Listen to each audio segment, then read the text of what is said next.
Remember, there's some pretty important information here in the disclaimer. You might want to give the video a quick pause and read it.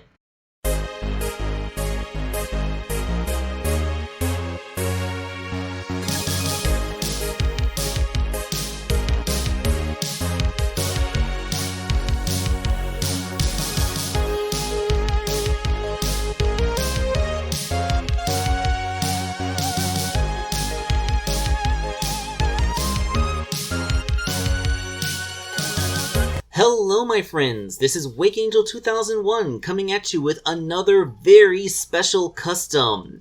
Yes, once again we are making a wedding cake topper. This one is for Ryan. Yes, I have made so many wedding cake toppers over the years, but this one has a bit of a unique twist. First of all, it is going to be the first wedding cake topper that is set in Sky Sanctuary Zone. So I got a couple of screen caps from Sky Sanctuary to see what were some of the iconic landmarks of the zone. And we get this, I see columns, I see a water fountain, I see this, this round sectional piece, which would be perfect for the figures to stand on, that has these blue circles going around the circumference. And also the teleporter devices, but they said they didn't want a teleporter, so we went with the pillar and the water feature. Now, aside from being the first wedding cake topper set in Sky Sanctuary, this is also the first wedding cake topper to ever use 4-inch figures instead of 3-inch figures. I never thought I'd use figures this big because, you know, like, they'll make the topper much bigger. So, yeah, spoiler alert, the diameter of the wedding cake topper base is a whopping 10 inches. I can only hope that this is a pretty big wedding that has a very large cake for a bunch of guests. Anyway, the Sonic figure is Jakks Pacific's newest classic Sonic, of course, but that's not Jakks Pacific's Amy Rose, just in case anyone's wondering how I got my hands on that figure when the wave hasn't dropped yet. No. This is the buildable figure for Amy Rose. It's like a little statue. Although it does have one functional point of articulation in that the neck can rotate, so, you know, that's good because it means that you can turn the figures to look at each other when they're standing on top of the cake, or turn them towards the camera, or however you want to position them. So let's start with the Amy figure, since it's going to be the bride. This is what the figure looks like dismantled. It's basically a torso with arms that you can slot in and a head.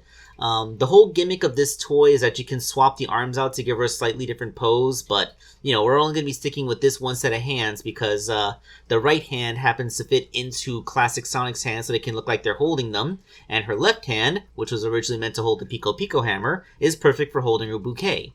So I sculpted a little bit of the bustier part of the wedding dress thing and gave it a nice repaint job.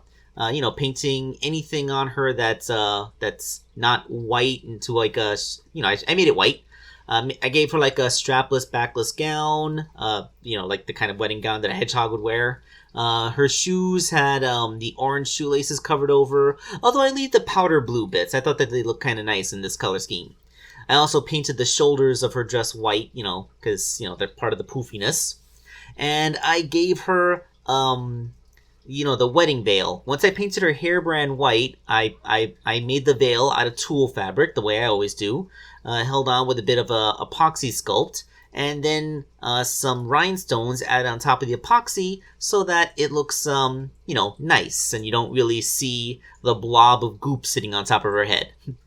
The Sonic Groom is the exact same modification that I always do. I just have to take his torso and paint it up to look like a little tuxedo. Coattails attached to his spines on the back. You know, very simple. The only actual sculpting here is the cummerbund and the bow tie. The rest of it is mostly repaint or craft foam. And that is how you get the bride and groom figures. So now that Sonic and Amy are ready for their day, the stage has to be set. Literally. So I went to Tinkercad and made some 3D models. I got the column from the Sky Sanctuary zone right here, with that multi-layered base layer, and then a cylinder on top of it. And then once I could do some hand sculpting, I added in the ivy and the cracked part at the top of the, you know, the pillar. Or, do you want to call it a column or a pillar? I don't think it matters that much. But yes, now that looks like a ruined column. And up next was the water feature, which I made in several pieces. Again, this is on Tinkercad.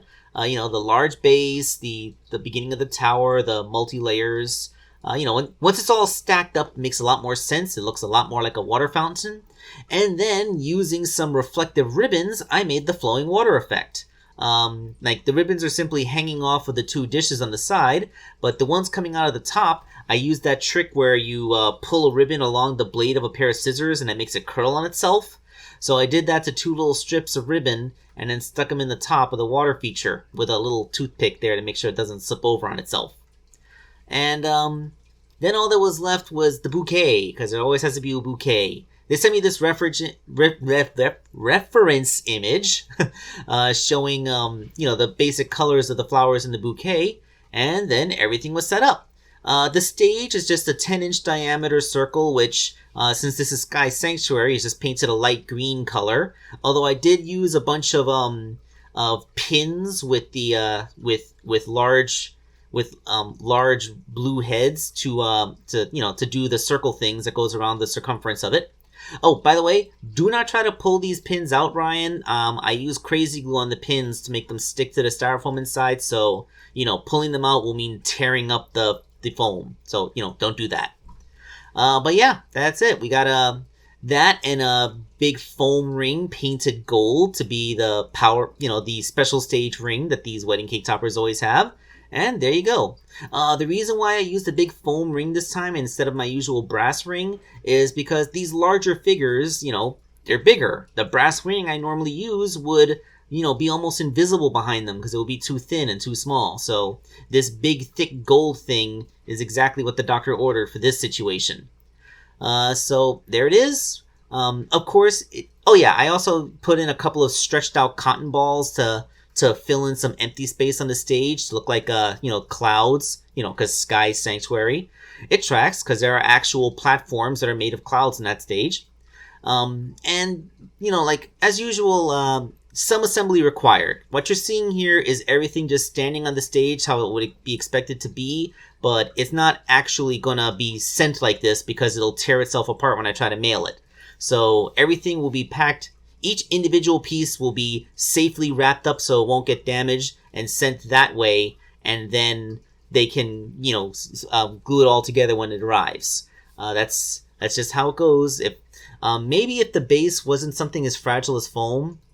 No, you know what? No, I think even if the base was something sturdier like wood, I still wouldn't assemble it because I'd be too afraid that something would jostle it and then something would peel off. And then, there'll be nothing to stop it from banging around. So, if nothing else, scratching its own paint. So, no, I wouldn't do that.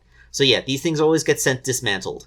So, thank you all for watching. Let's hope that Ryan and his spouse have a very happy married life together. And thank you all for watching this video. This is Wake Angel 2001, signing off. Oh, hey everybody, it's me, Sonic the Hedgehog. Just here to remind you that if you haven't already, make sure to hit that like button. And for even more amazing customs, don't forget to subscribe to Wake Angel 2001. Because between you and me, they're way past cool.